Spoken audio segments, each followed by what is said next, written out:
Now, KZN Public Works and Infrastructure MEC Martin Meyer has welcomed the decisive processes taken against a supply chain management director whose actions were found to have cost the department over 1 billion rand. The Pietermaritzburg official was flagged following several procurement process discrepancies, which led back to them. Martin Meyer joins us to expand on this. A very good evening to you. Thank you so much for your time. I mean, as we reflect on this, we're talking about gross misconduct relating to the awarding of contracts worth 1.1 billion rand, which equates to 60% of the department's annual budget. That's quite a serious dent, isn't it?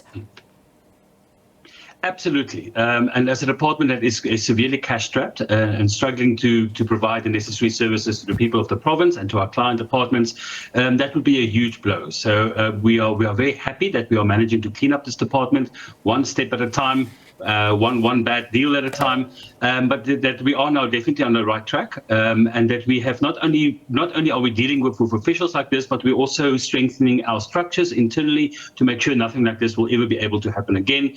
As you might remember, even before we started this investigation, we changed the way we do our tenders.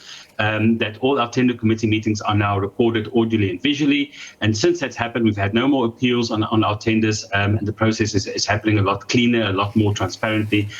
So we're also looking at this specific case, seeing what we can learn from it, how can we strengthen the department, because we want to come out of this small crisis, or not so small crisis, but we want to come out of it a stronger department, a cleaner department, and a department that's much more efficient. As you talk about how you want to make sure you deal with officials like this, how have you dealt with this official, which, to a little bit of my confusion, this official has not been named. Is there a specific reason why? In the days we're living in with Poppy Act and all those things, departments, I think we err on the side of caution. But we've given the exact title that he holds. He was the director of the supply chain management, or SAM, within the department. So it's not a big secret at all.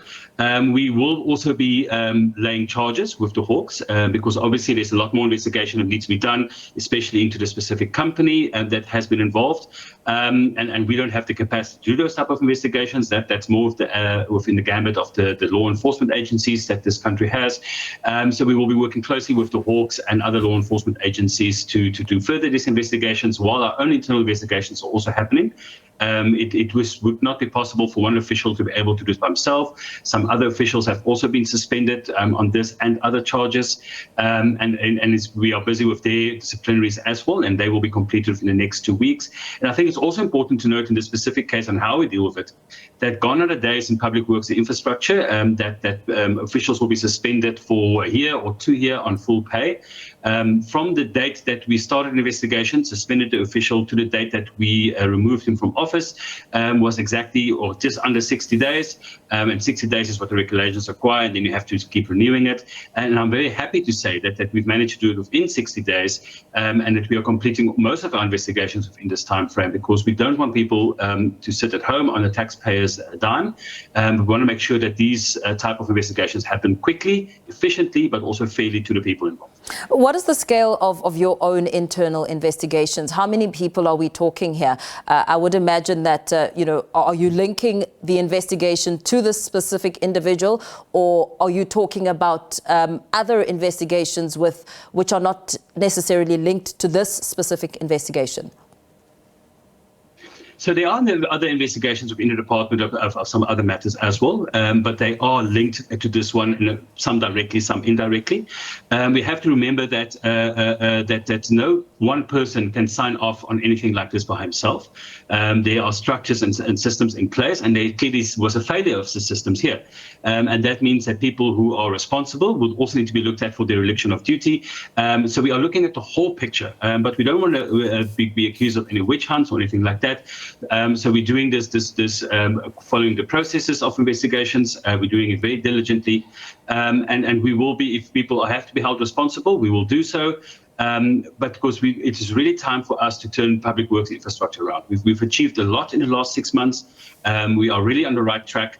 And the message out there is that if you are doing wrong within this department, we will catch you out and we will deal with you decisively. But I also need to stress, I'm doing a second round tour of all our districts within the department, and the commitment of the vast majority of our officials is still that they want to work in a department that is efficient, that is clean, and that serves the people of this province. And I do still believe that that is what the majority of the people, of the officials in our department is committed to. Yeah, you talk about the investigations by the Hawks, as well as your own internal investigations. As you and I speak this evening, what decisions have been made about the 29 contracts awarded and those contracted companies? What is the status in that regard? Because some of the findings were that the individual shared common directorship, as well as failed to disclose conflict of directorship in the bidding companies. So, it almost feels like you've dismissed someone who's not going to feel the kind of 60% dent that the department will feel, because, there's a link. Yeah, no, absolutely. Which is also why we're looking at criminal cases. People who do wrongly will only just be fired. They will be changing their ties for orange overalls.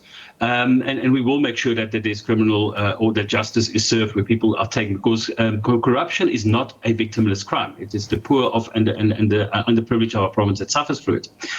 Regarding the company, most of the services they provided, all these contracts were consultancy services, although there is some questions on the efficiency of these services.